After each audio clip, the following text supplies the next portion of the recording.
Excellent. I'm petrified. I need to get on Twitch here too.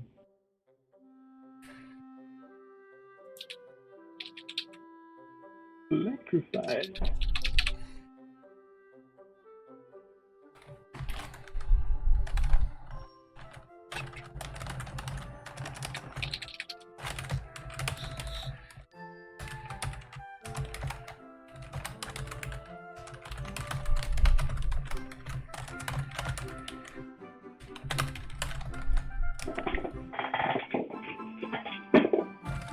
Very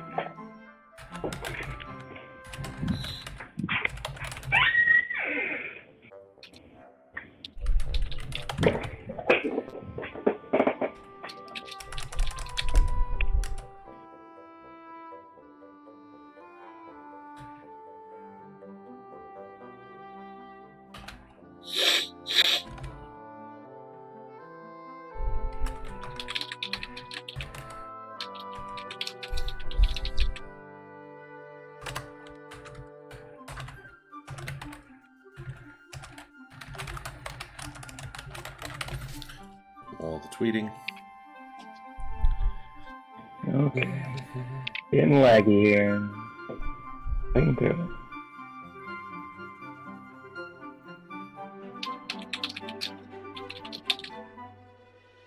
There we go.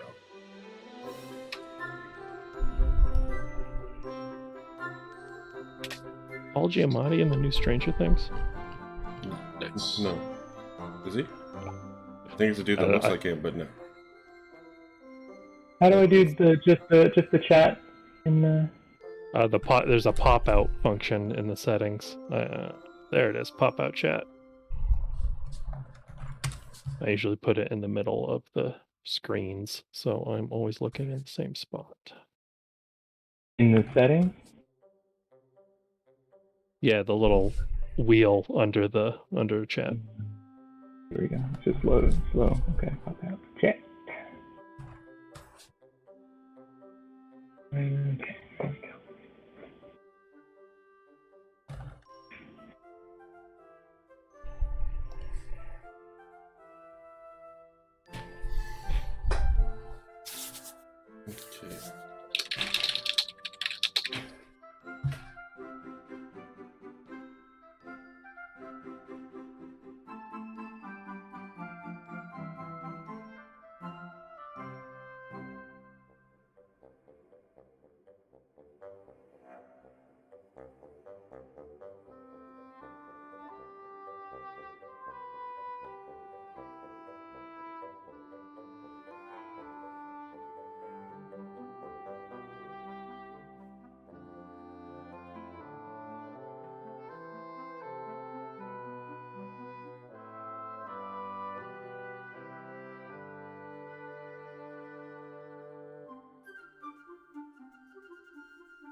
Wales! Yes! Look at us. Huh? Look at us. Who would have believed it? Well, Who would have thought it? I am so thrilled to have all of you lovely people here. Welcome to Skies of Bolarius. This is our Bolarius actual play. This has been a long time in the making. I've actually been basically speaking with Bogus Cheesecake, the incredible, incomparable Bogus Cheesecake, about doing a Bolarius actual play for going on a year now. I think it's like 10 months. I've been kind of threatening to do it, and finally I'm just doing it, and I don't care. And Tom, if you're watching this VOD, I love you. You're very cool and handsome, and I love your mustache. And I hope that we do your world justice. Word. But what is Bolarius? Thank you so much for asking, Odie, because that's what we're going to be talking about today. Today we're going to do a little introduction to the world of Bolarius, this cozy, peaceful, serene setting that is, it's not tied up in big, horrible conflicts and dragons and liches and all sorts of nonsense. This is a way to relax, enjoy yourself, just have a good time, sit back, maybe hunt some whales in the sky. But before we get into that, I want to introduce the incredible people I have that are going to be playing in this campaign. Why don't we just go left to right here? Chris, please tell us about yourself. Tell us who you are and where we can find you. And then when we have time, we'll get into everyone's characters. Lovely. Well, hi, I'm Chris, also known as C-Levered Art, as Clevered Art. I'll take it, whatever you got. And you can find me as such, C-Levered Art, on the socials, the Instagrams and the Twitters of the world, where I make art. The characters, fancy stuff like this. Yeah. When I'm not doing that, I'm teaching art. So we just love art and all things cozy. All the drawings, as we would say. No, I have known Chris for 25 years now, and we've been trying to work together on some form of project for all that time. So I'm glad we can actually finally properly work together. And of course, Matthew, my fantastic co-host for Pennies for Arcana, please introduce yourself.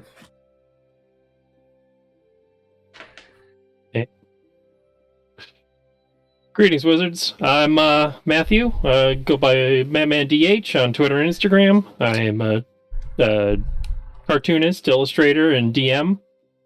And I'm mostly known for hanging out with Alec on stream. So, yeah.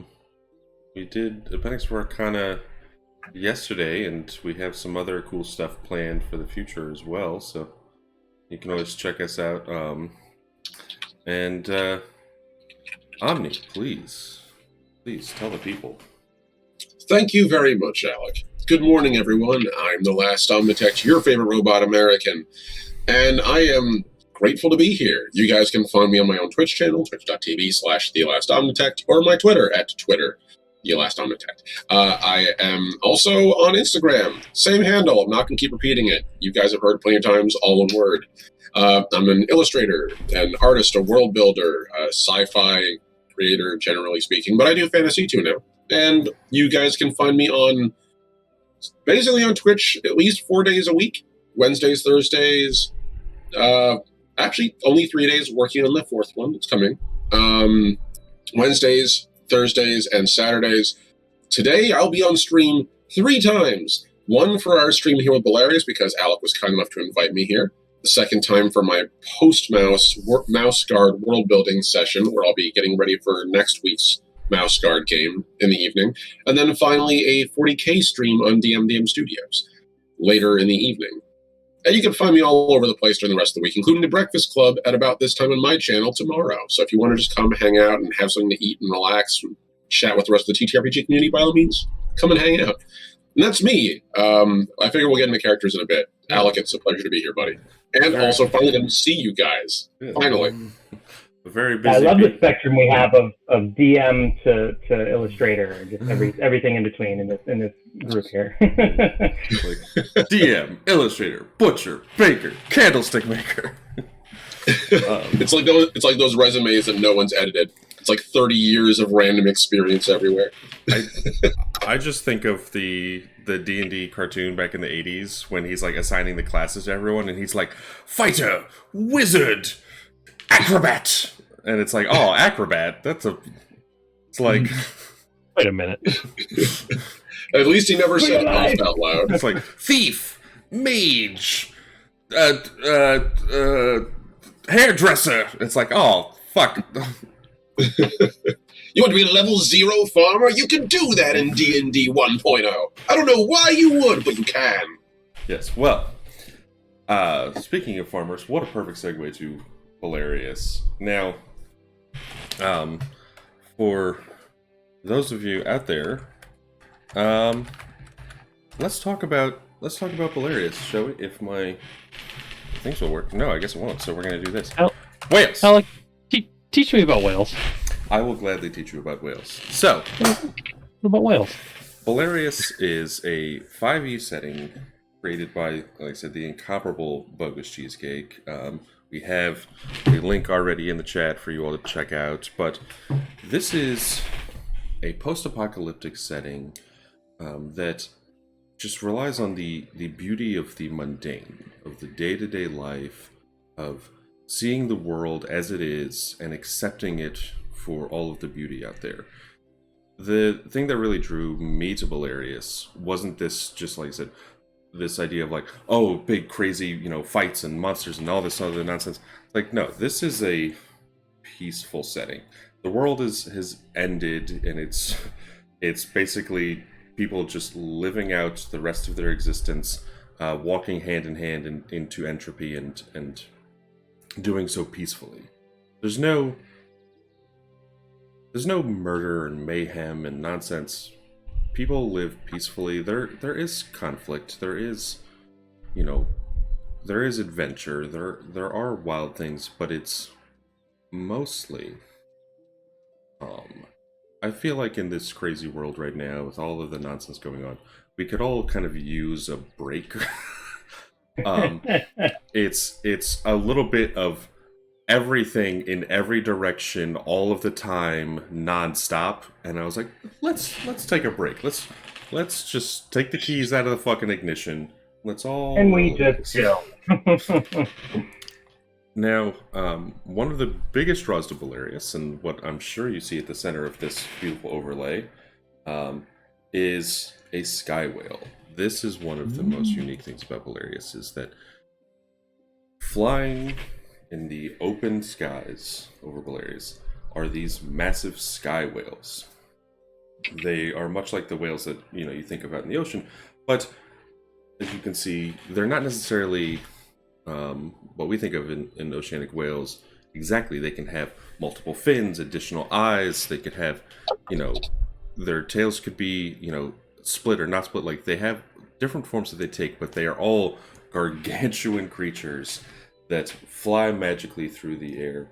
And the people of Bolarius have found, over Bolarius' history, that whales provide so many resources and do so much good for the towns and the people there that it has become a huge thing to actually hunt down these sky whales.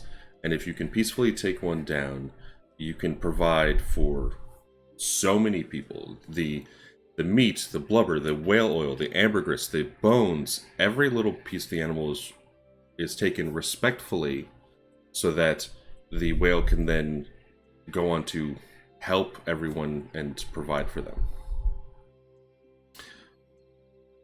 Now, Bolarius itself is also watched over by a whale god. Unlike other settings that have a whole pantheon, Bolarius has one single deity that watches over it, the whale god Borble. And Borble watches the world with a childlike kind of, beautiful sense of wonder. They're not a god of the people of Bolarius. They're a god of the world. Borble watches over all, doesn't judge you, doesn't think bad. Borble's your friend. Borble's having a good time. And one thing that I think a lot of people have seen Bolarius and been like, so the god is a whale, but you hunt whales? That seems, it's like, yes, because the whales provide for the people of Bolarius. It is a way to honor and respect Borble, to take the gifts of these whales and to have them give back to the world that is already gone and is just drifting away. And while the people do live out the last few generations of life, they can at least have the things that they require so that they can have a peaceful last couple generations, as opposed to a wild, chaotic, desperate grab for resources. what I want you all to take away from this is that Bolarius, if other big D&D campaigns are like Dragon Age or Final Fantasy or Doom, Bolarius is like Animal Crossing or Stardew Valley. It's a land of peaceful trading and cozy adventure. There's like a whole subgenre of these kinds of stories and anime back in like I want to say early 2000s, maybe late 90s. Yeah.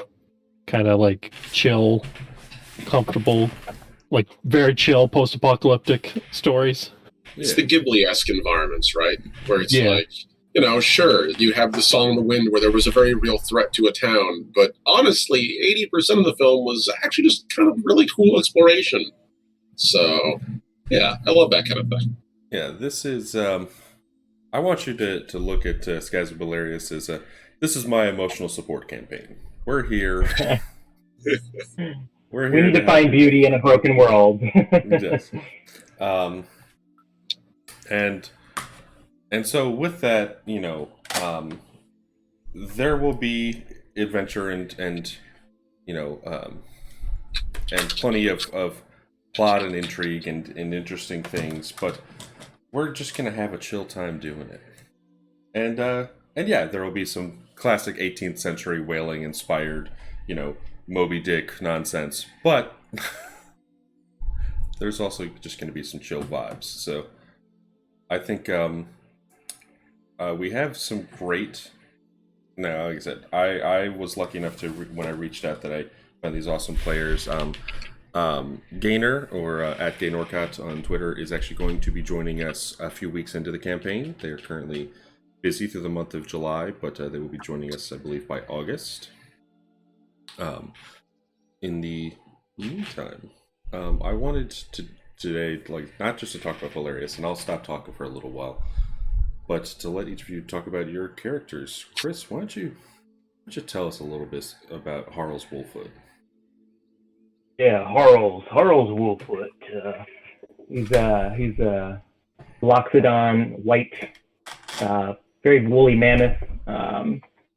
In his later years, and he spent many of his younger years as a ranger guide throughout the lands, along with his wife. Then they settled down eventually in where we are today, and she's since passed, and he's spent his time just focusing on carvings and just kind of looking over the lands that he's in,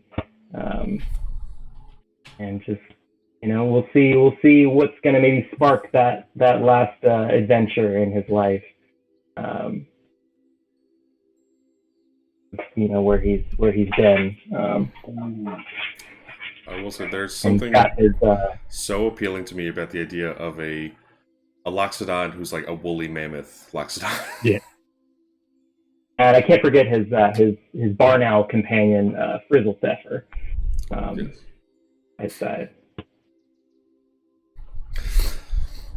Yeah, I locked onto that right away too. The woolly mammoth aesthetic. I love that. I think everyone like me was like, "This is the party grandpa, 100%. This is going to be party grand." Which I know he is actually colloquially referred to around town as Grandpa Wooly. Yeah. Yes. I absolutely love that. Like I said, this was the kind of we're gonna just ASMR this whole stream. These are the kinds of things that you can experience. Oh my god. In the worlds of Bolarius. Okay, I'm gonna back up off the mic so I don't kill all of you, but And we need you to David Attenborough narrate while we get into our adventure. And Matthew, why don't you tell us about Shale Drill Nose, because I am in love with this character already. I'm ready. I'm playing Shale Drillnose. She's a young goblin woman. She comes from an extended family of what was the proper term I used? unlicensed ore miners, much to the chagrin of the bigger companies in Bolarius. They kind of function like pirates. Essentially, I pitched them as like the pirate family from Castle in the Sky. Yeah. One of my faves. She's kind of struck out on her own. Her and her mother don't see eye to eye. She's more of like a naturalist. She's what the locals would call like a dirt whisperer or dirt witch, basically a druid. And she hasn't caught into the newfangled technologies that Shale likes to come up with. She's an artificer, specifically an armorer. She's built a tiny mech to assist her in digging. Which and she, I will say, we'll have art of everyone's character, as we progress through the campaign. But I love the designs you've already come up with for Shale and the mech. Oh yeah, I'm really taking my time on the mech. I want to get it right. I don't want to present it and then like completely redesign it later. So, but now she's struck on her own. I feel like she's in town with like a little sign next to the mech while she's laying in the hammock, and it says like, "We'll dig up anything for you, like for money."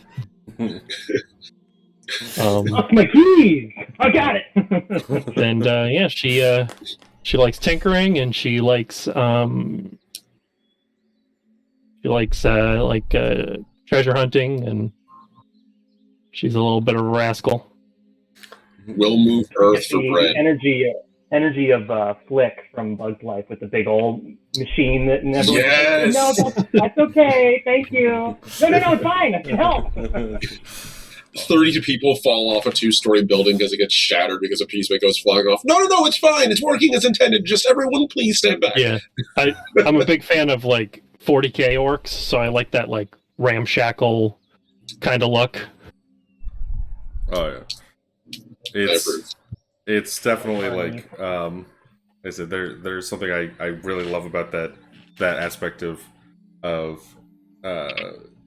just a goblin. Like if you chopped off like the top half of a Big Daddy and stuck a goblin inside is pretty much how I picture it. Yeah, I used Simone from Gurren Lagann as a reference, and then I came up with like the ore mining theme, and I was like, oh, this fits even better than I thought it did. Oh, you're gonna say that's what I've been thinking of. I'm picturing the thick goblin version of Mole from Atlantis. Yeah. Yes. And yes, there is a very like steampunk-esque, to some extent, level of technology in Bolarius. Most of the technology here is going to be powered by whale oil.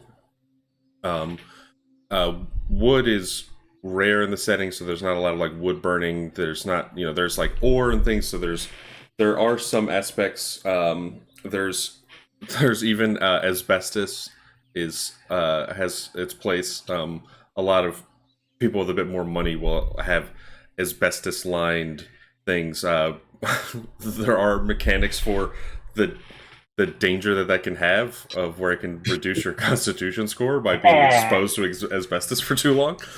Oh my God.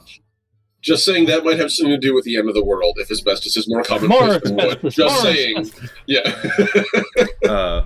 But yes, there is a level of technology here. Like I said, there's to take down these skywheels, they have to go out on airships. So expect a very steampunk, almost like diesel punk, but with whale oil. So very like, steampunk Moby Dick. But Omni, please, for the love of God, tell us about Dory and the Bay. Thank you, sir. Gaslight. That was the aesthetic I was thinking of. It's gaslight aesthetic. So, Dorian the Pale is a shapeshifter in this setting. Unlike in a lot of other settings, shapeshifters aren't perceived as inherently evil. They're not really. Bolarius is wonderful because as a setting kind of strips away a lot of like the teenage angst that's forcibly baked into a lot of characters by just choosing a species I think is cool. And there's nothing wrong with that in normal D&D. It's usually a great role-playing opportunity. But it's nice to be able to go like, hey, I just really like the aesthetic of this species. I would like to play it without the miles and miles of baggage most settings have about this species.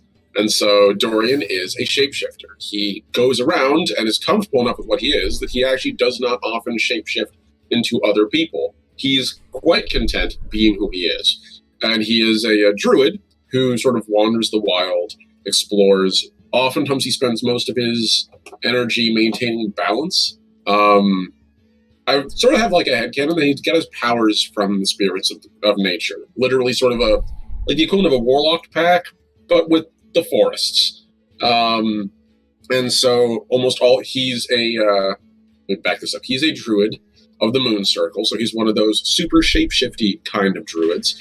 And I like the idea that all the forms that he uses, all his wild spirits, are actually forms he's borrowing from spirits he actually knows. So he's literally kind of like just cloning their persona and taking it on for the moment. As far as inspiration, obviously the Ghibli inspiration in this setting is massive, and between Princess Mononoke and the biggest inspiration being a video game called Jade Cocoon on the PS1 back in the day, which was basically one of those many Pokemon clones that came out, but it was beautiful because one of the Studio Ghibli artists and illustrators actually worked on that game as the primary artist, and it shows in all the endlessly beautiful art.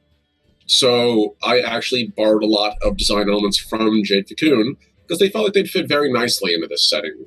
And that's kind of the goal. I like the idea of this guy who's just really content, unlike a lot of other druids who are running around screaming about the bounds of nature and how you all mess things up and how we need to start listening to things and stop messing with all your technology. No, he's content. He's chill. He just lives out in the wild and is comfortable in it. That's what drives him. And I figure the folks around the town would just probably know him as the Pale, and a few people who know him personally would just know him as Dorian. That's kind of the idea. It's angry Lorax in this one. Yeah. it is. There is something very pleasing to me about how there's none of that like edgelord nonsense for most things in Bolarius. It's like oh yeah, well it's like I'm this thing and everyone hates and resents me. It's like no, there's not really. It's like we got bigger problems to worry about than what your deal is. Imagine the world. The end of the world. Stay in their lane. It's like it's like we're all dying out, man. Do you think we're gonna care about something like that? And this is another thing that I want to talk about for Bolarius is that there are people who embrace these different ideologies. One of the big ones that you can see kind of with Harls and especially with Dorian is primalism. People who have rejected this like civilized life of industrialized, pageantry. It's like they grow in harmony with the natural world. Okay, they've obtained insights from like the beautiful mysteries of nature. This is actually one of the homebrew backgrounds that is in the setting, which you should all check out and give Bogus Cheesecake money because he's awesome. But Bolarius is, like I said, is a quiet world. It is as its creator would say, it is in the sunset of civilization. It persists as a land of repose for the old societies of the world. And in its ancient history, there was, an age of kings, of, this brief, violent time, a global empire that stretched over the world, and they sought to control so many things, but basically fell away. It was eventually declared that no one would step up to take the empty thrones. A new age would be established without kings, and the world would just disappear, not with this like wild thunderous applause of a new generation, but just like, well, we're just gonna live our lives now. And then of course you have the first balloon type airships that were invented, which started what was called the Great Whale Stampede, and the creation of the whale oil engine, and then the second Great Whale Stampede of people trying to go out and explore new territories and conquest, over these whales, and airspace and whaling starts becoming disputed and regulated, and then you have the sunset years, and now people just, the resources are dwindling, the world is quiet, and most people live out their lives. But this is also a land of megafauna, of giant creatures, not just whales, but other giants. A land of ruins, of winter, the influence of 8 winds, this magical confluence of arcane energy, and of course, of sky blessings and blemishes. And this is something that I want to talk about. We will mention in the campaign, but a sky blessing is when a whale falls and lands and hits the ground. If it dies by physical harm or old age or disease or anything, when it finally lands, its body and blood and things spread out into the earth and become this beautiful location of where primalists and druids and hermits make their homes there, and it creates this rich, dark soil, lush with life, and one of the few things that creates new, wonderful life in Bolarius. But of course, if a sky whale dies a particularly awful or violent death, if their last moments are filled with pain, it can become a blemish, a corruption that can affect the world and blight it. And so people are usually intent on making things as peaceful as possible, knowing the pain that can come with violence and anger. It's very much the Princess Mononoke, like, look at the cost of your hate! Just... Yeah. It's also, if I'm not mistaken, it's inspired by like the real life natural occurrence of whale falls. Yes. Yes, a whale fall, when a whale dies and hits the ocean floor, it is outrageous how much it does for that region, of how many ocean creatures come from miles around to feed and to live and grow. There's certain creatures that like literally are only created due to whale falls, and like the bacteria and the things growing off of like these whale skeletons at the bottom of the ocean. Yeah, it's like a little oasis that just appears at the bottom of the ocean randomly whenever a whale dies, and it's kind of cool, especially considering how seemingly like barren the bottom of a lot of the ocean is, but it's really not. Life is just very different. It's very cool to see. Yeah, it's down to like the abyssal plain. Yeah. And just imagine if that happened, like just out in the open plains. You just have a whale just like, and then it's like, all right, wow, now we got a bunch of animals and plant growth and interesting shit. Imagine we're all the tiny eyeless shrimp that scurry around. With a little less of that, like, 300 bar crush a tin can in 20 seconds pressure. No. What we have is societal pressure. Our extra atmospheres are emotional. Well, not in Bolarius, because most of that is slowly going the way of the dodo. So, yes. Hey, perks at the end of the world, you don't have to worry about impressing too many people. There's not many left. And culturally, I love the reverence for like Inuit cultures. Yes. As well. and that respect for like whale hunting and such. Yeah. Yes, this is Take a what you setting need, that I love I that. definitely appreciate because it is an intentionally decolonized setting. It's like people live in little settlements. So there is some form of governance, but it's really mostly like no, people try to keep to themselves and live out their lives. There are some uh, some dukes and things like that, but pretty much you're expected to just do what you got to do and farm and herd sheep and import and export things. And there are, of course, whalers who go out and, despite all of that, can risk their lives to take down even one or two whales over the course of your career. Could really change your whole life and make you a lot of money.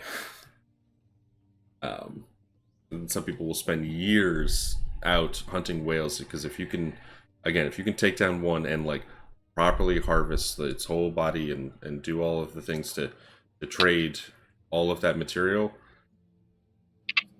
that will completely change your life.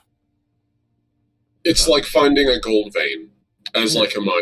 Like everyone always thinks like, oh man, how many ingots of gold does this person have? Like Scrooge McDuck, literally that much gold would be more money than probably most nations can ever muster. Yeah. Like for one person, 6 to 10 bars of gold is probably more than enough to put them up for the rest of their life and half again.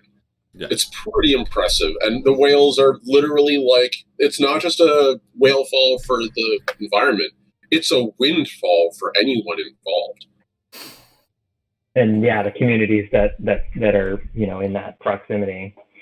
Yeah, straight up. And we will actually be playing we'll be starting at the very least in the town of Erisbridge, a traveler's town positioned, to provide caravans and explorers with rest, and amenities. It's positioned just so that it's right by Harkenlade, one of the like this burgeoning, self-sufficient little settlement. And Erisbridge itself has mostly, like shepherds and things like that. But it is like the premier trading settlement for this region. And it has a nice, bazaar. It's operates free from outside governance mostly. And yes, it's a hot spot for some hustlers, a few pirates, but it's a small place. Got maybe 800 people. It's got, cheap products and oil and salt and some lumber. They are welcome to sky whalers. And the thing that I love that all of you kind of individually were like, hey, that like one weird guy who lives in a small town? What if we were all that thing? So... powers combined. Our powers combined, we are antisocial. One of the things that I like about this setting too is the fact that piracy is different than a lot of people would think of it. Because we're used to things like Pirates of the Caribbean style piracy, where it's like there's a lot of dead bodies at the end of a Pirates movie. Like we don't spend much time with the camera focusing on them. There's a lot of people getting slashed and hacked and shot by the end of those movies. But in this setting, these pirates are more like the mugger that like occasionally might hold someone up and just be like, "Hey man, you have money, give me your thing." And you hand in your backpack and you're like, "Dude, there's barely anything in it. Just have a good day," and then walks away. Like they're really just here for their profit. They're not really here to cause physical harm to most people. Oh yeah. So, as I understand, anyway, like they can, but they're not like killing 20, 30 people at a time. Usually. Piracy does exist, but again, even pirates are seldom to actually kill anybody. There's an extremely short list, like literally probably 2 or 3 people in the world that would actually wantonly murder anyone. If anyone does end up being killed over something, it's generally an accident or in self-defense. And even then, most people leave like wild animals alone or Wild animals will even be like, "Oh, people, cool, whatever," and like go about and do whatever they're doing. um, Yeah, it sounds like a murder, or a killing would be a big deal in this setting. Would be. yeah, definitely. So, I think that this is something that, as I said, I wanted for this actual play, for everyone to be like, "Oh, God, life truly is a nightmare from which there's no escape," and I wanted to provide for all of you a chance to sit down, relax for a couple of hours, just listen, have a good time. There'll be some adventure. There'll be some exploration and staring out at the sky with a wild surmise of what worlds might swim into your ken. But I think that if we can provide that for you, I'll be very, very happy. And I gotta say, today I said I didn't figure we'd go jumping full on into the nonsense, but I wanted to offer this intro for all you lovely people. Like I said, we're just gonna ASMR the whole.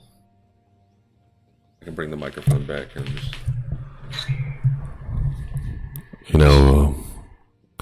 Bolarius is a setting that. Don't do that unless you want me to pass out, man. I will literally just be like, I'll do the ASMR part, the mukbang part. oh my god. Don't listen to this while you're like driving to work and you just like just swerve off the road. Oh boy. We do have a lot of soothing voices in this stream, don't we? That's gonna be. We're going to occasionally add shrill sounds in the background to keep people here. But we are going to take a quick kind of 5-minute break, and then we'll get right back into it. So stay there, stay lovely. Whale will be right back. Heyo. You're crazy.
Aye, aye.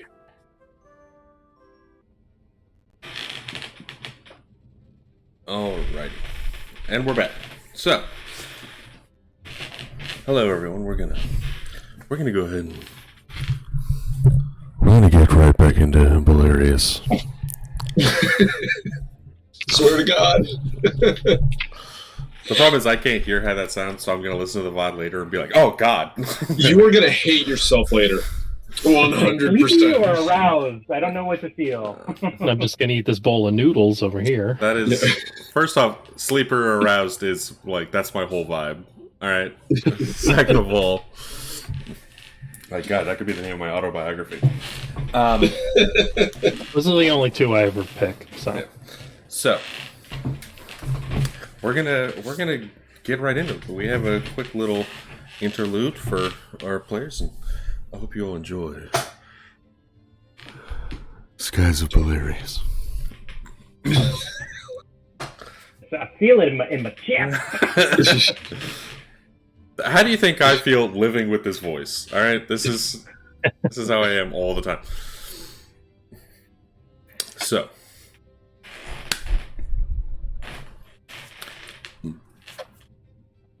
as we begin, the town of Erisbridge, sitting out on a long open steppe.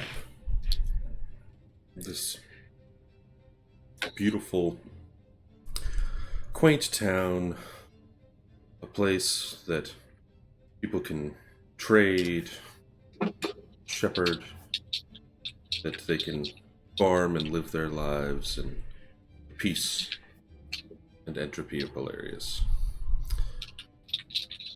It's a quiet day. Even for Erisbridge, it's a quiet day.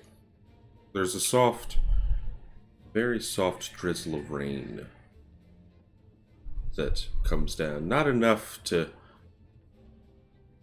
stop work or necessarily, cause people to go running back in their homes. And the sun is still mostly out. It's that almost kind of warm, soft drizzle of rain that just brings a kind of peace and wonder to it. And Harl's Wolfwood, as you stand outside of your cabin, you can see there's the small copse of trees, rare here in Bolarius, but for you, home. The cabin which you built behind you, and the little flowering plants around your home. But you know two things. Firstly, with all of this rain, you're going to need to go and get some more whale oil from town to light up some of the lanterns and things you have around, and you're going to need probably to get some new tarpaulin to put over some sections of the roof, because it's getting to that point where if this rain gets much heavier, you could be facing a leak. And But if I could add to the visual too, his home is the site of a sky blessing of a fell whale. So it's very much kind of a sort of hobbit home, integrated, nature into the shape of this whale bone structure as sort of the framework. So very, very much, the nature is sort of branching out from this area, from the fertile qualities of it. yes, and that he lives off of. in this sky blessing, where you've made this little turf home for yourself with like a couple of log fronts and the rest like built around the bones and structure and like the growth of this whale. Like I said, when it does rain too much, you know that you definitely face the risk of the rain leaking through the roof and into the home. Oh hell! You're gonna need some work now. Whale oil for your lanterns. So, where you're at, it's not far from town.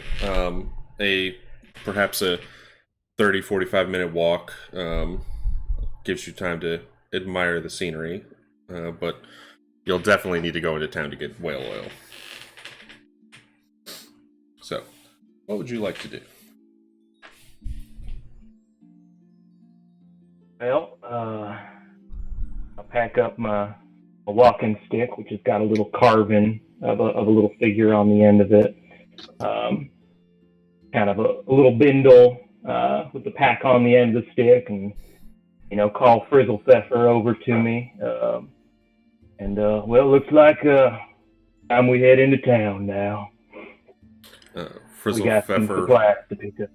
Yeah, Frizzle Pfeffer flies over and lands firstly on top of your head, and then kind of seems a little hop, and then lands on your shoulder, and just kind of Oh, no. gives a soft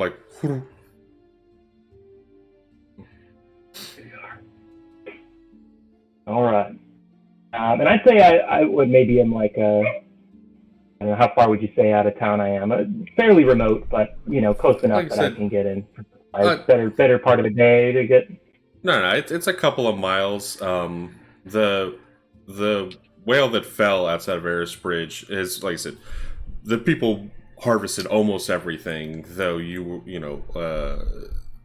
some sections of bones remain for you to have built this turf house out of, and the growth of all the plants enabled you to kind of build the rest. But even then, it's a few miles walk, so it's like I said, 45 minutes outside of town if you were to walk at your average pace. Maybe when you were a little younger, it was like a 30-minute walk, but now it's like a 45-minute walk. If you really take your time, you could stretch it out to an hour to admire all of the scenery, but in this rain, you probably want to hurry. People moving too fast in this world here, Frizz. You got to take in nature. You rush by, you can't smell the flowers. So, it's just one step at a time. But man, that rain is picking up, so we should probably get it down. Heading toward Eris Bridge, the walk is calm one. There's that little drizzle that begins to settle into some of the thick fur of your woolly body, but again, not desperate enough that you would need to get a big giant umbrella or poncho or all this other nonsense. And Shay, as you sit in next to your mech, you can see around town that people are beginning to start packing up their things and starting to go inside. Some people are kind of shrug it off and are I still have to go and gather up all the sheep and do this, and or they'll be fine out in the rain. It's not that bad, But people seem to be kind of deciding whether they want to go and hide inside or go about their day in this soft drizzle. That it's you didn't have breakfast this morning, and you're a little light on coin, and your best bet is to either try and work for a proper brunch, or to find some other way to get money. And if you want to be able to eat today, you have to figure out some way to get coin. I feel like she's a bit of a ragamuffin. She's set up underneath someone on the side of someone's barn. There's an over, what do you call it? There's a little bit of coverage where they next to a wood pile or something, and that's where there's a nice little canopy to hide under. That's where her mech's set up, and she's kind of she's got this crude sign out that just says we'll dig up anything. Well, we'll dig up anything for coin, something like that. Kind of far away enough so that the Radico don't constantly give her trouble. The Radic, I don't want to get the name wrong. Radic Ore Blasting Company. I think you mentioned that they have like a little branch here or something. Yeah, they have a small branch in town, and it's probably about like, triple the size of like a kiosk. I mean, this is a tiny little building. It's more so like this was a storage house that they decided to add an office to the front of, and the office is like a 5x5 room with like a desk that you're sure the person who works here has to step over the desk to sit behind it, like when they're working there, and then step over the desk to get back out. Yeah, and the drill nose is like, as a rule, just like don't cotton to the company very well. No. So she's like she's in the cover, got her sign out. Her mech is like sitting on its butt, with its arms out, holding a like kind of dingy, dirty hammock between them, and she's just kind of laying there, trying to ignore the fact that she's hungry because she doesn't want to. She's like, it's probably she figures the rain's gonna pick up, and then she's not gonna want to do anything today, and then finally, kind of like, well, no one's coming to me, even though I got this very cool sign out. So guess I ought to go to someone else. She'll kind of like hop out, grab her multi-tool, put it in her overalls pocket, and kind of see if she can weasel a meal out of someone at the local inn. Like, hey, got anything in the ground that you need dug up? Make a perception check. Absolutely. You're like, I'm gonna end up tilling for farmers at some point too. Well, you begin looking around, so we get a 7. Good way to start the campaign. You begin looking around, and there's not much right now. It's still early in the day. People haven't kind of like gotten off work to go and like relax at the local tavern. The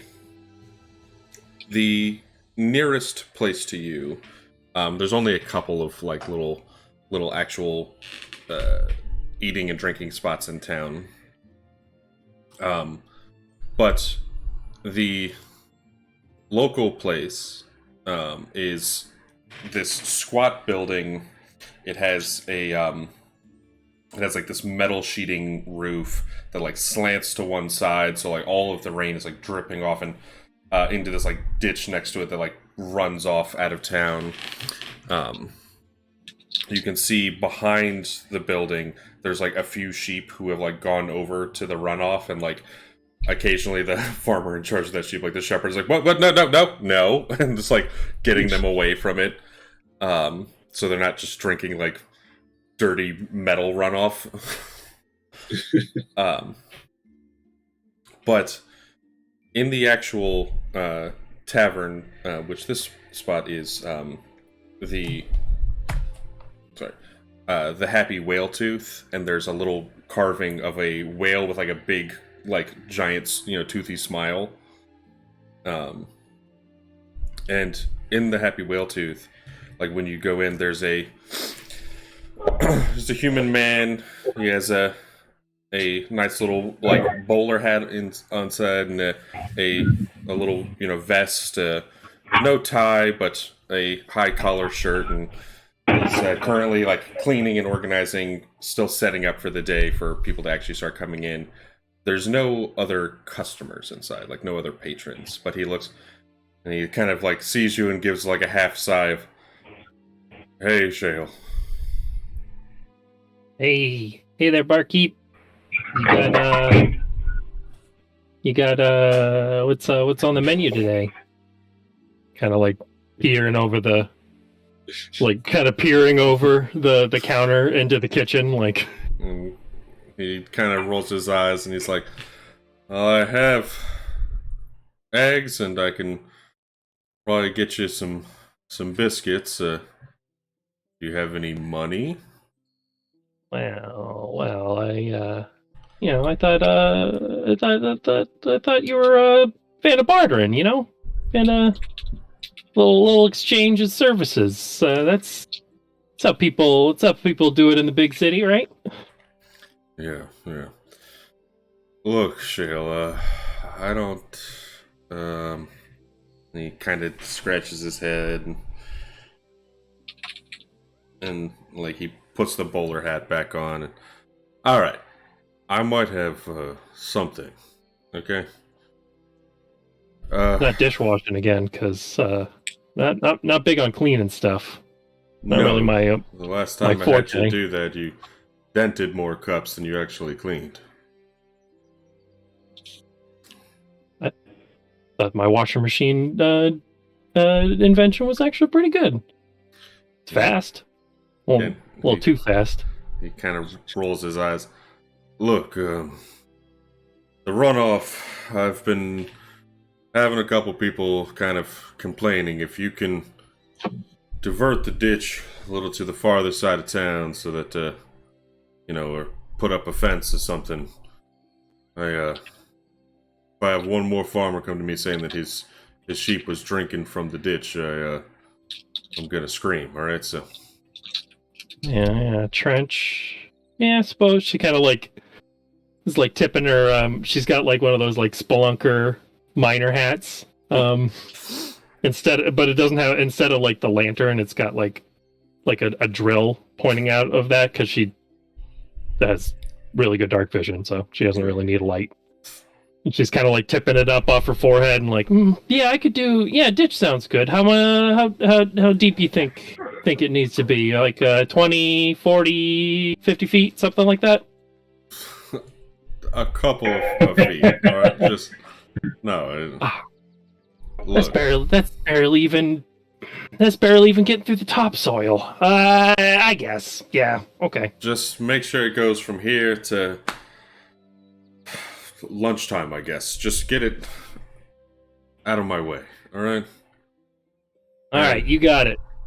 Deal's a deal. He puts down this, metal cup with an attached, whalebone handle, and he's like, here's some coffee.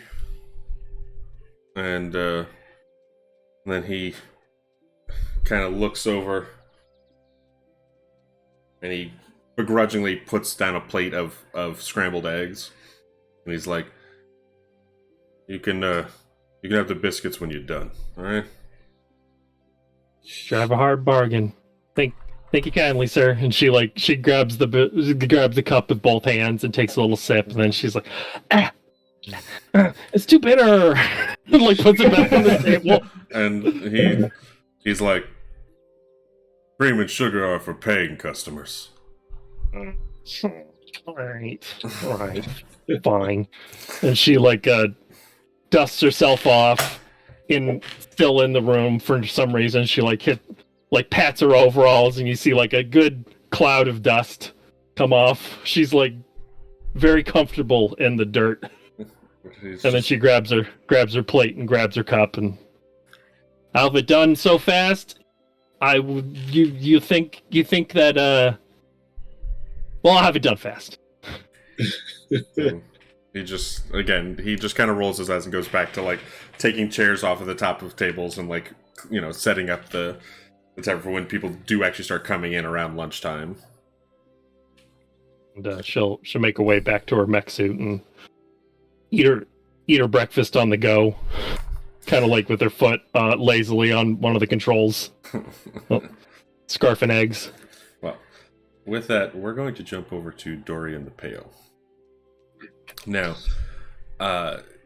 you actually are currently walking a trader who's coming from Harkenlade into Erisbridge. You're maybe about 20 minutes from town, and the trader, who is an Owlin man named Barnabas, has been a pain in your ass the entire time.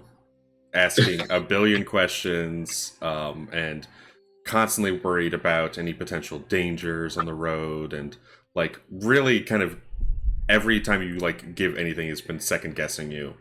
But you can see the home stretch. You can actually see the buildings of Eris Bridge across the steps. And Barnabas, is that it? Huh? Are we here? Are we almost there? Is it? Cause it looks like we're. Is that Eris Bridge, or is this another town? Do we have? Is it like? I mean, are we there?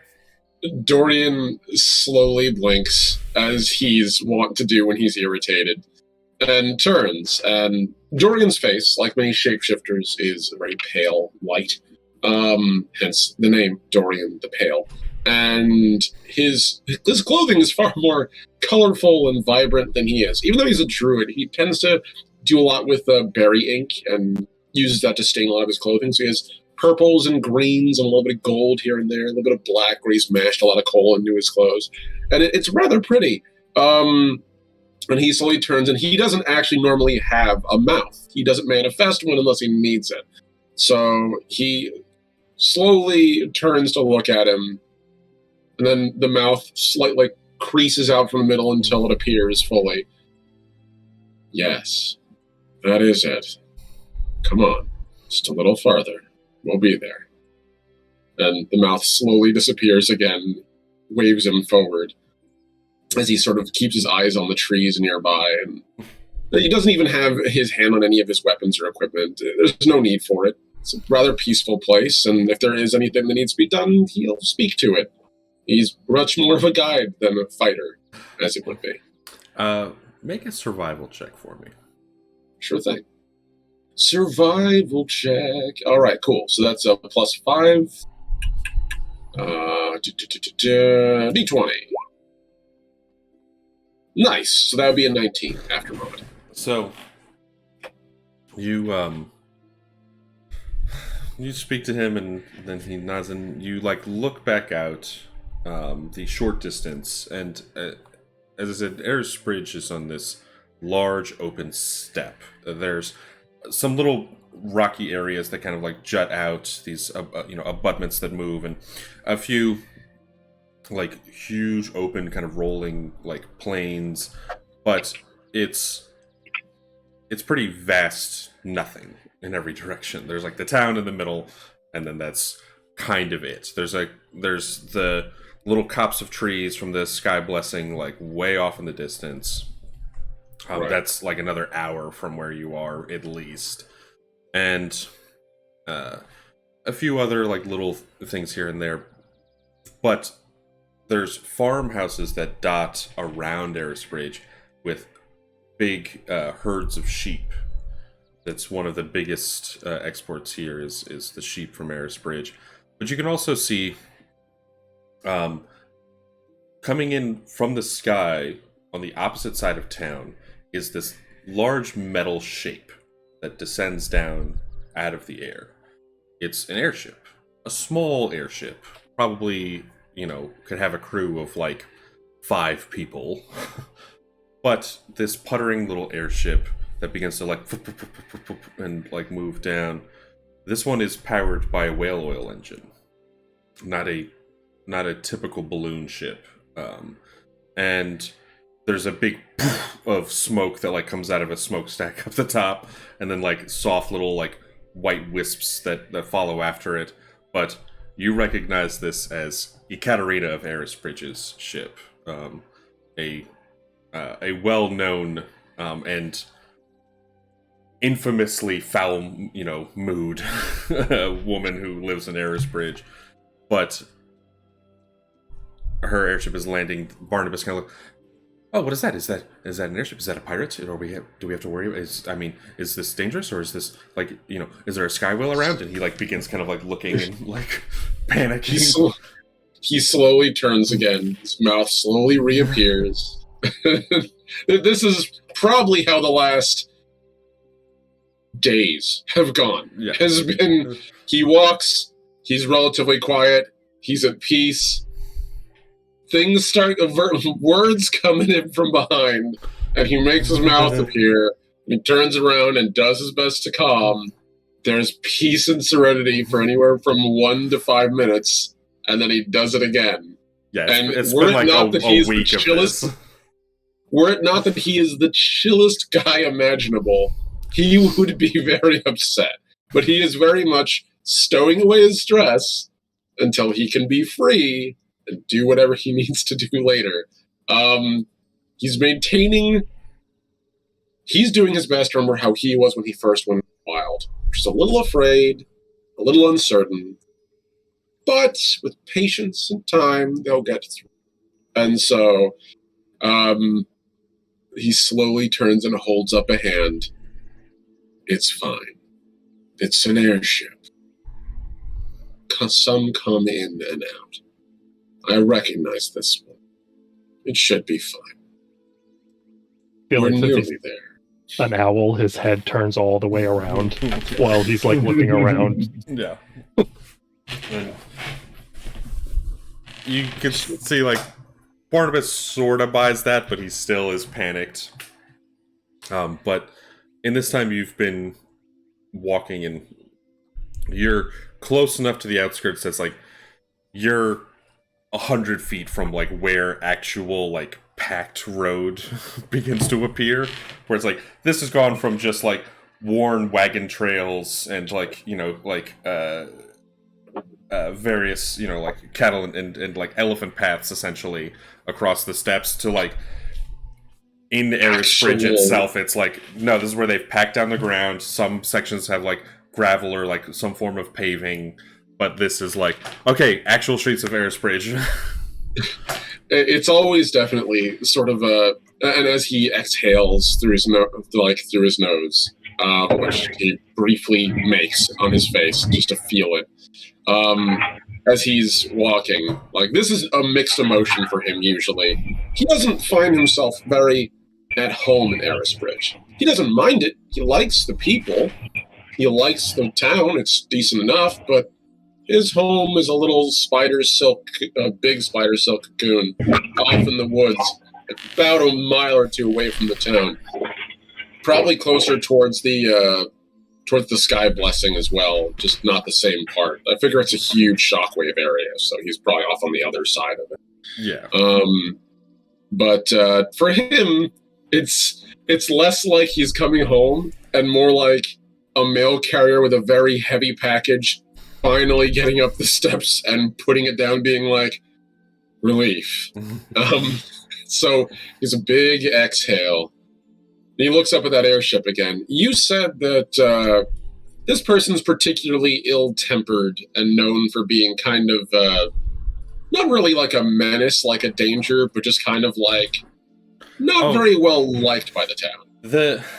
The thing, and I will say, as you're like getting into town, Barnabas he turns to you and he like reaches into his pack and he takes out a handful of silver coins and like puts it in your hand and then kind of like scrambles into town. Barely says thanks, which is it's kind of annoying, but it's also kind of nice that he didn't tie it up with more conversation to leave. But you do recognize the ship. Ekaterina, the captain of this ship, and as far as you know, the only crew member. She yes, she is particularly, has a foul mood. Everyone in town knows her by her most, famous saying of, "I'd strike the sun if it insulted me." Of just like, she takes offense very quickly, and she is ready to fight over anything. A rare person in Bolarius to be so angry, but she is an adept captain and is actually said to have taken down a whale by herself, which is almost unheard of. A badass over here. Okay, so but now with a handful of silver, you have 50 silver pieces that he's like tossed into your hands. It's technically like 38 silver and the rest is in copper, but it's 50 silver worth. Right. And you can see there is the Happy Whale Tooth not too far, where it looks like they're beginning to set up for lunchtime. And you also spot on the far end of town, which is not extremely far, this is a town of like maybe 10 streets, but like on the very far, you can spot a large lone figure walking through the soft drizzle of rain. You see someone that you recognize as Grandpa Wooly. You see Harl's Wolffoot. Okay. And I imagine similarly, you may recognize kind of his apprehension coming into town as well. Yeah. Sort of like looking out, waiting, seeing if it's too busy or not, because he kind of likes his time alone in the forest as well. So the one relief to it being raining is people are generally inside, so he can kind of make his way without too much fuss. That's very fair. So seeing Grandpa Wooly and now having a handful of coins, which he's actually, again, he is rather grateful that he just sort of peaced and like just said thanks. That was perhaps the most comfortable part of his interactions with this guy in the past week. He takes the silver, he drops it into a pouch, which has largely been filled with like cotton husks and like the little fuzz he gets off the top of different plants. It's just to keep the coin purse cushioned so it doesn't make loud noises when he's walking quietly through the woods. He ties it to his belt, then he just sort of does like a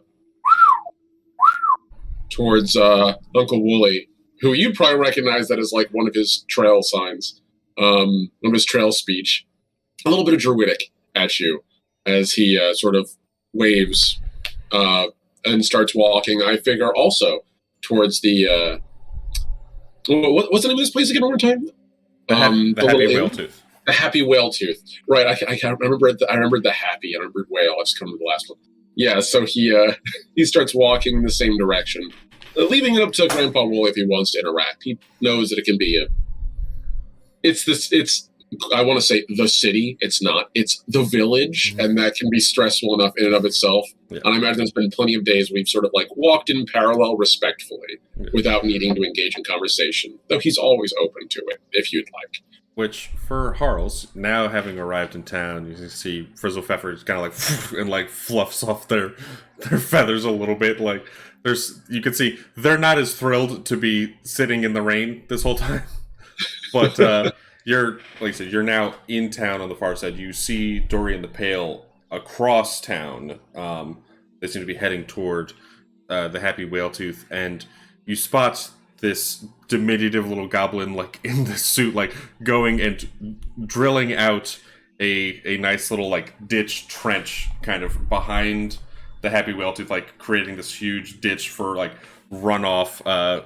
Now in the rain, it's like a few of the buildings with this like the metal slate roof is just like pouring off, and instead of having it flood the few streets here, it looks like this little goblin who you recognize as Shale Drill Nose is like making little ditches.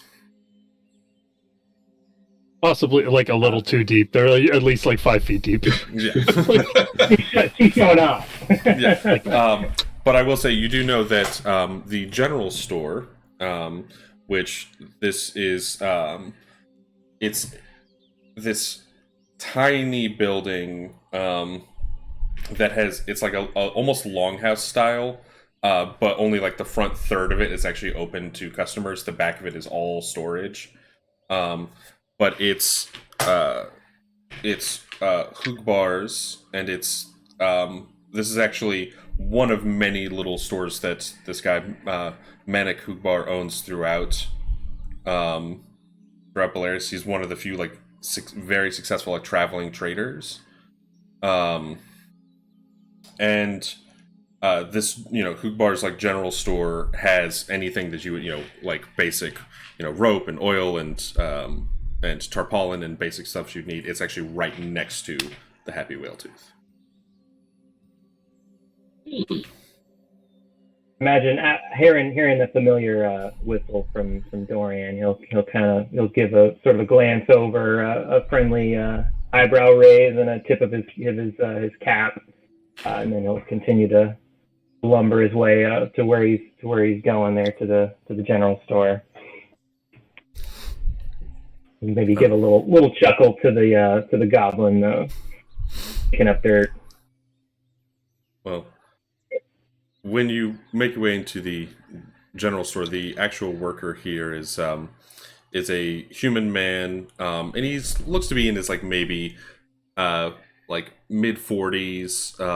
He has like a thick mustache and like a little kind of goatee, and he's mostly bald on top, but he has like the hair he does have like slicked back, and he's like, "Oh, hey, how's it going, man?" And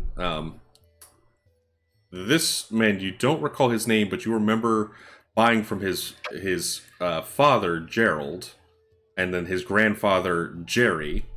So he's probably somewhere in that region. Well, hi there. I don't recall meeting you. Are you Gerald's boy? Yeah, Georgie. Georgie, that's right. Well, I don't mean to take up too much of your time here. I'm just here to pick up some basic supplies, some whale oil. I've got a bit of patching to do on my roof. Oh. Whatever you have for me.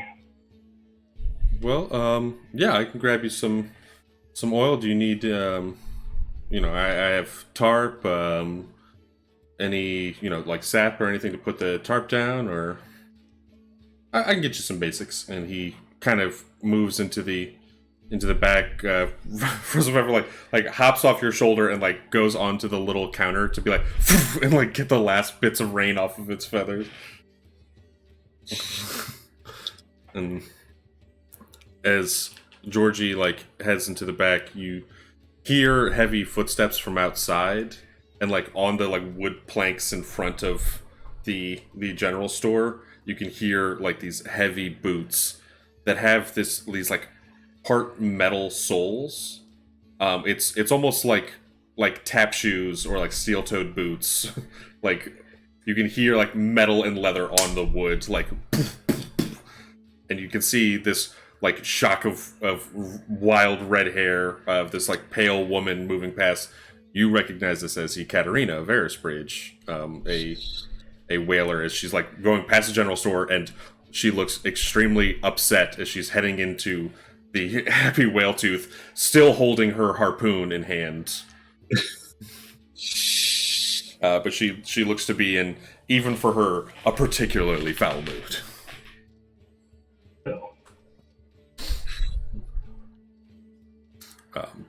After a minute or so, Georgie comes back out to the front and is like, "Hey, so I got everything," and he puts down a tiny bit of rope, but also like a folded up, tarpaulin of like this like thick oiled canvas.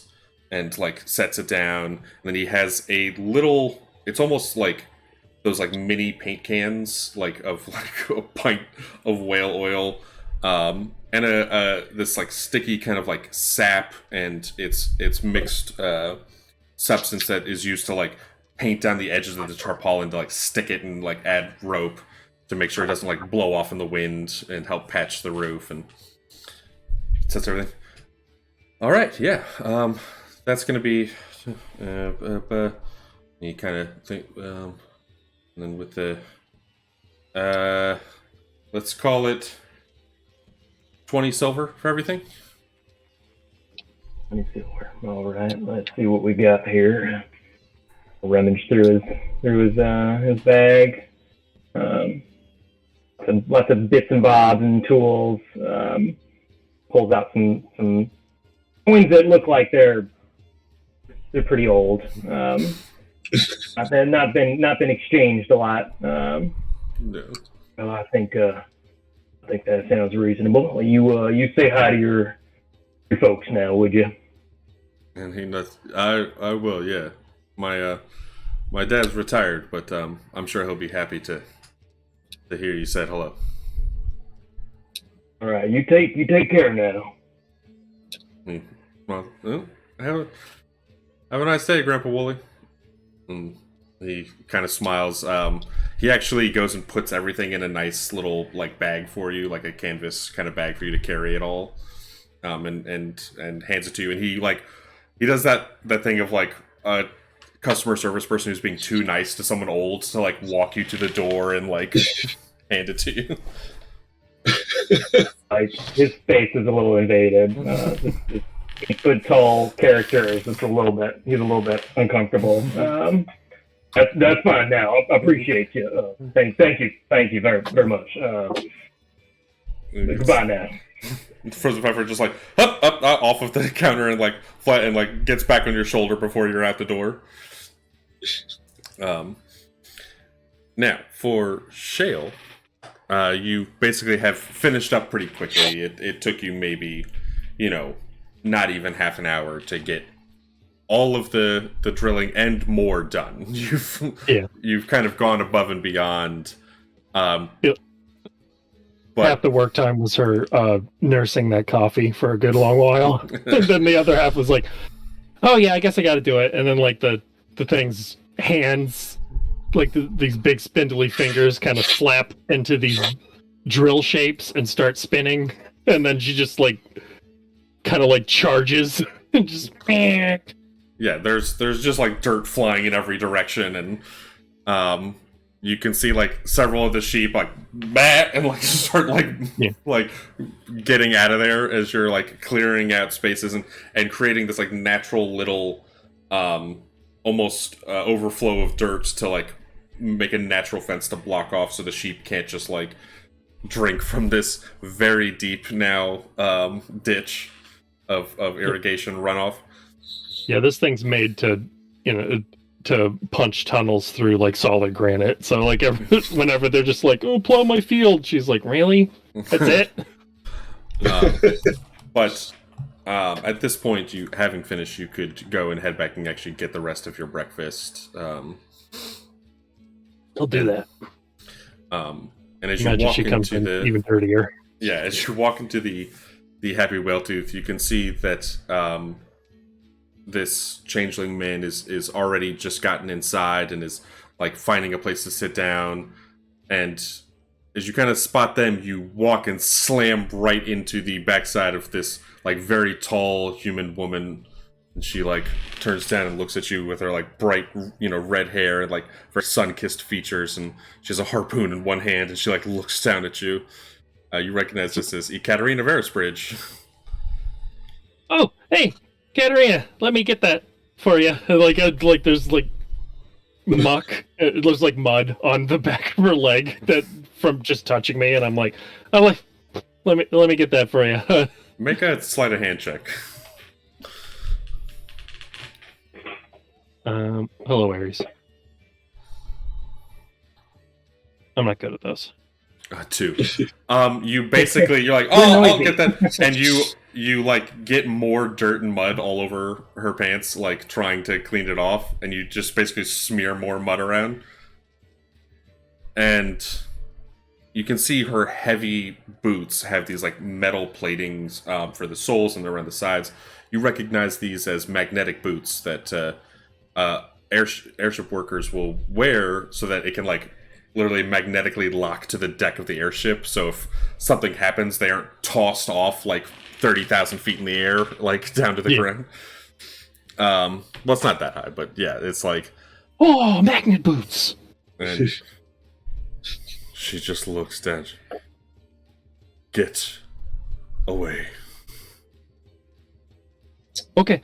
I like your boots. Okay, bye.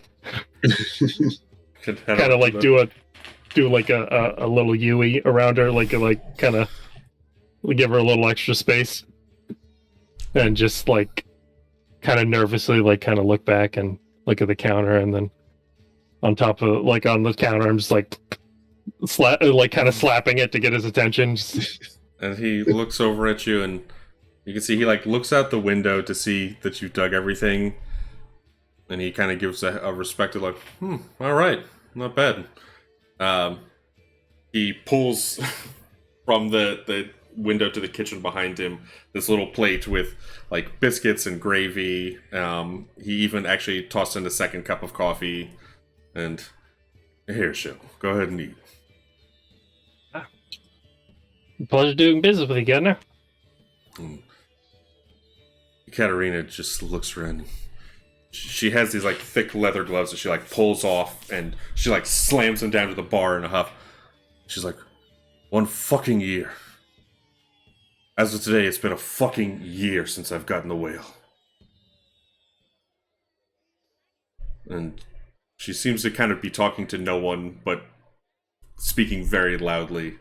And she, like, looks around, and she, like, looks through the window, and at this point she can see Harles outside of the general store.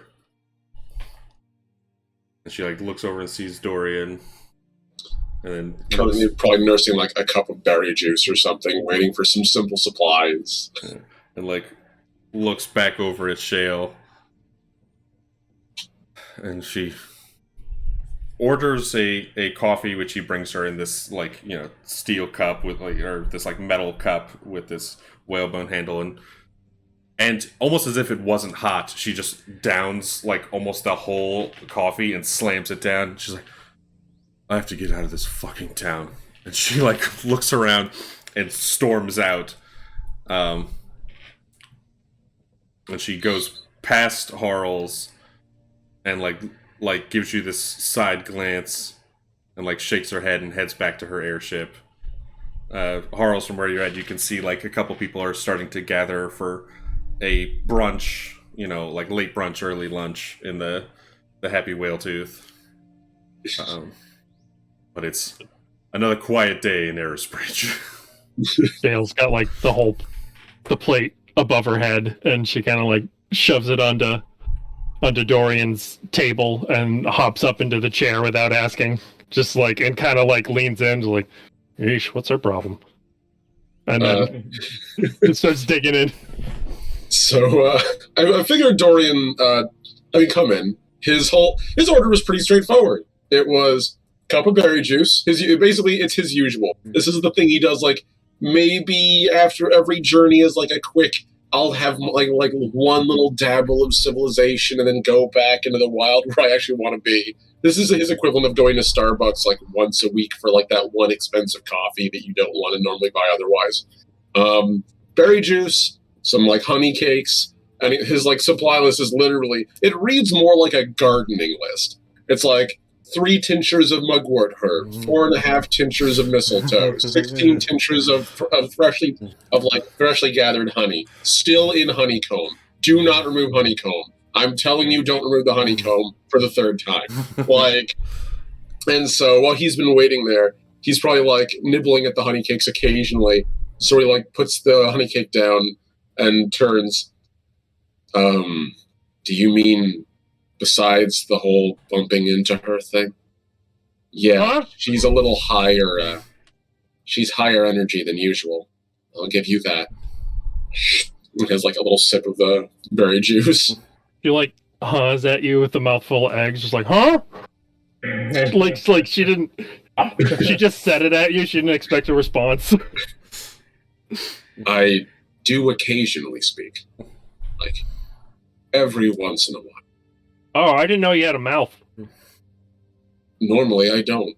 And he turns, and his mouth disappears, and then reappears again with a like small smile. She's kind of like. Shrugs and starts shoveling. And then, what is Harles doing? I imagine he sees there's a lot going on. He doesn't want to be right in the thick of it, but maybe he kind of will sit back against the tree, just kind of watching over the town for a little bit, just kind of right on the edge, eating some mushrooms that he had with him, sharing some with Frizzle. As you're kind of standing out there and looking, there's still like the overhang over the general store and the tavern to stay out of the rain. You can see like there's a couple people who are still kind of deciding, like, do I want to venture out and like work, or do I just want to stay in today and not do anything? But the 3 of you hear this like and like this like clinking, clattering of Ekaterina's airship, not terribly far in the outskirts of town, like kind of puttering and lifting itself up. You see like big belches of smoke like over, like off into the sky, and then you see it like begin like moving down the thoroughfare of the town, like as she's like flying over Arisbridge, but it's pretty low to the ground. and you see her kind of like moving about on the deck, and you hear a very loud yell of, "Oh, what the son of a piece of shit!" And then you hear like, and you see the airship smash down into the ground. It's still not high enough. It was maybe like 100 feet up, and it's like, and like slowly drag down like the main street about like 20 feet, and like leave this huge like ditch where it's like smashed in, and like the metal's like crunching and ripping along one side. And you see her like this, her like lift up a boot, like as she like unlocks her magnet boots, and she like throws her harpoon down to the ground with a fring. As that crashing is happening, like literally, as he notices that she's flying kind of low, Dorian would kind of like look, eyebrow raised, like trying to glare out through one of the windows. And seeing things aren't getting any higher, and that is weird, he would immediately turn to the barkeep, like tap at the table where his hotcakes are, and just sort of like hand gesture, like, "Those are mine. I want my stuff." And he gets up and starts jogging out the door to try to keep pace, and then sees all that happen, and very quickly he would wild shape into his faster form, which would be a lion, which does not look like a normal lion. It almost kind of looks like, I like to describe it as, it looks like the kind of lion you would see depicted more on like an ancient stone tablet. Very stylized. There's something about it that doesn't feel natural. And the colors are all wrong. Like, they're much too bright, like almost pastel. And you get the feeling that, like, you would be able to see immediately, like, this is not a natural lion. This is likely the body of a spirit of a lion that he has borrowed. And he would use that to rapidly try to catch up and sort of make sure that everyone is okay, or at least, like, get to it quicker, see if he can help. But seeing as everything is okay, he would slowly shift out of his form and just sort of look around, sort of gesture to anyone nearby, "Is everyone okay?" I feel like as soon as she hears the engine fire up, she's like, "Oh, it's moving already!" Like, and like excitedly runs out onto the porch to watch the airship take off, and is like, "Oh, that doesn't look good." And just kind of watches the mayhem. Imagine Halls was maybe the closest since he was outside. He can see that's not looking right. And so he makes his way over there. I don't know with the speed of the lion, how that would work out time wise, but maybe around a similar time he's there, making sure people are okay too. Well, as she like crashes down the like main street and leaves, like I said, this maybe like 50 to 100 foot long like drag of where the ship was like, and it's like ripping up the whole bottom of the airship, and like the metal is like peeling off the sides and like crunching up. You can also see there's a loud like poof and like plume of smoke from the engine, and you hear like metal crunching, and Ikaterina, after like throwing her harpoon in the ground in anger, like you see her slowly turn back, and she kind of like looks at all of you, and then like looks at the engine maybe 20 feet behind her, and this like big gout of flame like bursts out of the side, and like her eyes go really wide, and that's where we're gonna leave for today. Gets closer, and it's just like she just like, cannot wait to get a hold of that engine. Glee. Let me touch. Let me touch. Right. I love this. This is great, man. Thank you. Well, thank you guys for participating, and everyone in chat for watching and hanging out with us. Like I said, I want to have a very fun, chill stream, but there's going to be some action. There's going to be some adventure and some wild times. So join us next week. This will be a weekly AP where we go from 10 a.m. Eastern to noon-ish and explore the skies of Bolarius. And we're just going to have a lovely time, this cozy adventure at the end of the world. And why don't we'll go right to left this time. Ami, tell the people where they can find you and your stuff. Thank you, Alec. Hello, everyone. I'm the last Omnitecture, your favorite but American. You can find me on twitch.tv/ The Last Omnitect, at The Last Omnitect at Twitter, and also on Instagram as well. I'm trying to become more active on there. You can also find me later today on my own channel, 2 p.m. EST, where I'll be doing the Post Mouse, where I prepare for my bi-weekly Mouse Guard campaign, which will be starting its session, I guess it's technically session 1, I suppose, next week. You'll also be finding me later tonight on DMDM Studios, closer to like 6 p.m. EST, where I'll be playing in the Wings of Contrition Warhammer 40k Dark Heresy campaign as a priest, which I'm really enjoying. On Thursdays, I do my Breakfast Club, where we all hang out, chat, and enjoy breakfast together while we play video games and talk about projects that we're working on, occasionally do art. Then Saturday, we have the Stellar Forge, where I world build settings, rules, and characters, and I'm actually going to be working on Legacy this weekend. So tune in if you want to see my sci-fi verse. And that's me, my friend. Fantastic. I look forward to your Mouse Guard campaign, and like I said, I appreciate you joining for this. I love Dorian, as I said already. So thank you. I love being here, man. It's a pleasure to be with you. Matthew. Yes, I'm Matthew, MattmanDH on Twitter and Instagram. I'm a cartoonist, illustrator, and DM. And I'm also here every Tuesdays and now Wednesdays with Alex streaming. And, got some projects in the wings someday soon. So, yeah. Well, we have our one-shot, which will be coming this year. And then, of course, Tuesdays we do Appendix of Arcana. And we're getting to the end of Remarkable Rescuers. But we also have some other stuff planned. Which you and I will talk about after the stream, actually. absolutely. And, Chris, please, tell the people about yourself. Well, yes, I'm Chris, a.k.a. Clevered Art. We're deciding whatever flows better. It's got to sound like a cool screen name. I'm under that name on Instagram and Twitter.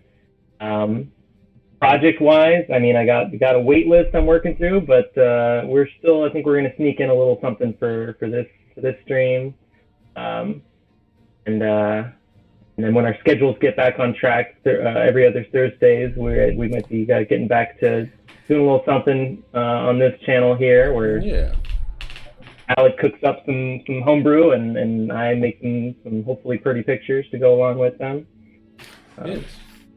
I do love when we can do our enchanting escapades and you can draw live while I'm doing homebrew live as well. That was really fun when we did the Axolotl folks, so I want to do more of that. Nice.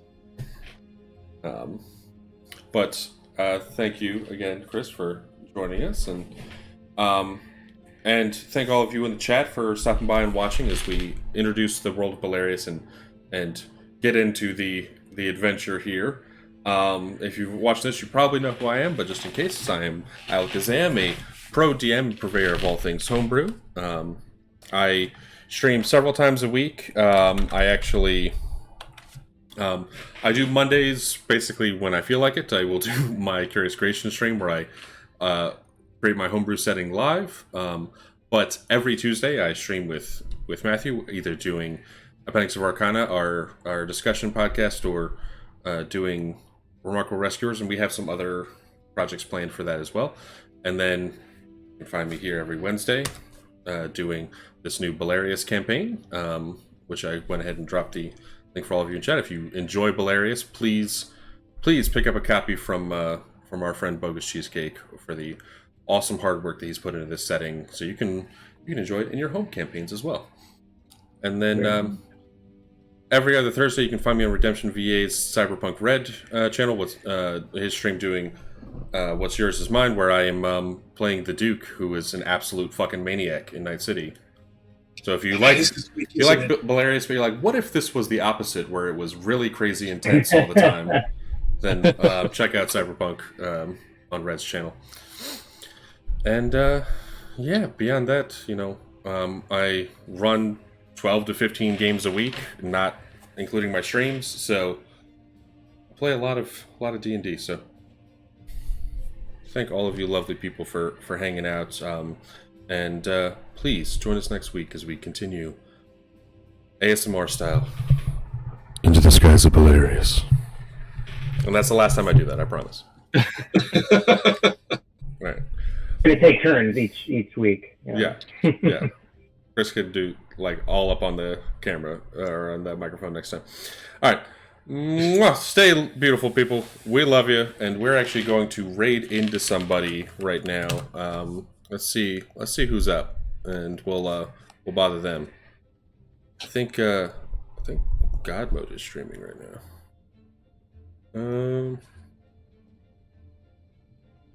Yeah, we're gonna raid into God Mode. All right. Well, I hope you all enjoy the rest of your day and have a calm, peaceful, cozy time in this hectic world. Farewell, wizards. We out. Take care, folks.